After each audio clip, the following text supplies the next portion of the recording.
Hello Horror Hounds, I wanted to put up another discussion piece video, something for us to talk about in the comment section down below, if that takes your fancy. And I wanted to talk about horror movie cliches.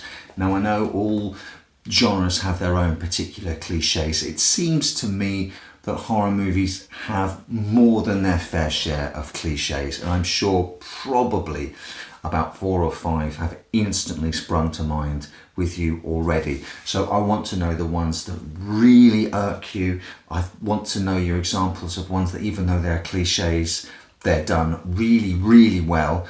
And I'll talk about a few that have occurred to me as well to sort of kick the conversation off. Of course, there is tripping and falling over when you're running away from the killer. By now, I would suggest that as a device, that is absolutely unforgivable. Let's be honest, it was only ever really brought in because the killer would always sort of stroll along, cool as a cucumber, and there's no way really they'd ever be able to catch up with their fleeing victim unless the victim tripped on a root, a branch, their own shoe, their own incompetence. However, when it's reversed, I actually find that cliche to be remarkably effective. Jason takes a couple of tumbles in Friday the 13th Part 2, and I think all the iterations of Ghostface take a fair few licks whilst they're chasing their victims. It's something I really appreciated and found really refreshing when Scream first came out, is that you could throw stuff at Ghostface, you could kick him in the nuts, he could himself, he or she could take a tumble. It's a subtle turn on the old cliche, but it gives you the feeling that the victims might be able to get away, even though we know they're toast. It's something that I thought made Baghead Jason in Friday the 13th Part 2 very, very human, fallible, and therefore strangely relatable, and as a result, scarier. Next is what UK film critic Mark Kermode calls Quiet, Quiet, Bang, or the musical stab, or the sudden scream. It's a really cheap way of getting a jump without ever really earning it. Keep something quiet, build the tension up, and then of course if suddenly the music goes wah, or a character suddenly goes wah, you're going to jump anyway because you're tense. There are ways that this sudden jump scare, musical stab, sudden scream can be used in the hands of someone who really knows what they're doing to create a really effective sequence. Neil Marshall did it in The Descent. There's a sequence in The Descent where a woman is down in the cave. The creatures, the sort of cannibalistic underground dwellers, have already been introduced, and she's got a choice to make. She's a sort of fork, and the camera, the music, everything about the setup tells you that one of these creatures is about to jump out on her, and it goes left to right, basically daring you to predict where the creature's going to come from, and it gets drawn out just enough so that once you've made your choice, or you think it's a fake out, it's not going to happen, when it actually does happen from somewhere you weren't expecting it. Masterful. Probably the best example of this, and I know it's sometimes lazy thinking to call the jump scare in Exorcist 3 the greatest of all time, but it really is a crown that has been earned, because it's not just an effectively produced jump scare. There are actually 2 effective jump scares in the sequence. What's going on behind that is William Peter Blatty's understanding of how that works, his understanding of the audience's understanding of how that works, and how much they're expecting and when they're expecting it, and then he delivers and then draws it out, and then you think, oh no, that was the fake out jump scare, the real scare is coming, and then draws it out and out, almost to a point where you start doubting that it's ever going to come. It is the most masterfully delivered jump scare that I can't dismiss jump scares out of hand, otherwise we wouldn't have that glorious sequence. But going back to Friday the 13th Part 2, right at the start of the movie, and the cat jumping out of the cupboard. What was the cat doing in the cupboard?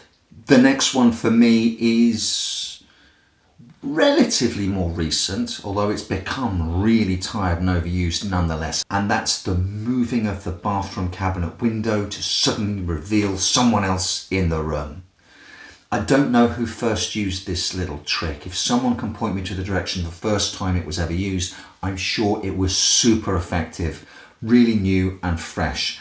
But every other outing after that is tired, cliched and boring. These days, I just watch a scene like that and think, oh, if the cabinet mirror is angled there, so they're standing there and I can see them through the mirror so that the camera can pick up their face. They can't even see themselves in the mirror where they're standing at the moment. It's so cliched now, it just pulls me way out of the movie. Next, you get the dream within a dream fake out. I'm not talking about the, oh, that bit was just a dream sequence. I'm talking about the, that bit was just a dream sequence. Oh, something else happens. Oh, no, that really was the end of the dream. There's only one example I can think of where that's done really well, and that's American Werewolf in London, where the dream is over, fake out scare, which is probably also a bit of a jump scare as well, is just so bonkers with the Nazi zombies and so well done that I have to forgive it. One cliche that I can never forgive is running down the road in a straight line when the car behind is chasing you. Taken to galactic extremes in Prometheus. Recently we were watching Dracula Has Risen from the Grave, and there's a sequence there where the barmaid on her way home is walking down the coach track and starts getting chased by a horse-drawn carriage, and she instantly peels off the road and in amongst the trees. It's so rare to see that we actually cheered in joy at having seen someone use their brains and not just keep running down the road where the coach or car or whatever vehicle can just keep on chasing them. Next up, dropping the weapon. My girlfriend particularly hates it when a hero, a final boy, a final girl, whoever, thinks that they've defeated the killer and then immediately drops the weapon on the floor. And this can happen in a stone cold classic. Laurie Strode drops the knitting needle or knife or something. She definitely drops something towards the end of Halloween when she thinks that Michael is dead. And that is absolutely unforgivable. Next up is shitty batteries in torches. Have you ever in real life had a torch that kept strobing and that you had to bash to make it come back on again? And as an addendum to the shitty batteries in torches cliche, you've got the shitty batteries in torches that their torch starts to flash, and when you bash it, it goes off for a while, and then when it comes back on, woo, there's another face right next to you. Another one I can think of is exposition dump and then death. As soon as a character who holds a vital piece of information imparts that information to any other person, they are instantly killed because their use as a character is over. Then we have the shoulder grab from behind.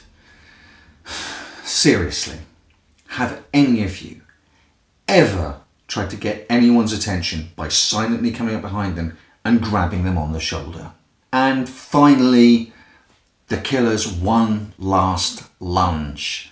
I guess this was popularized by the freaky fake out ending of Carrie. I think the ending of Carrie can tick an awful lot of these cliche boxes. I will let that pass because I think it was one of the earliest examples of all of these things, and it works so perfectly. The trouble is, it just worked too perfectly that everyone's been ripping it off left, right and centre ever since. The killer's one last lunge has become such an accepted cliche that it's subverted brilliantly at the end of Scream 3 and Scream 4, to the point where it's just one last cheer for Neve Campbell, for Sidney Prescott when she's standing there with the gun. No, he's not dead. He's going to come back. No, he's definitely dead. They're never dead. Tell me some of the horror cliches I've missed. I'm sure there are a ton. Tell me the worst examples of these cliches you've seen. Tell me examples of cliches like this that have been subverted or just done straight and really well.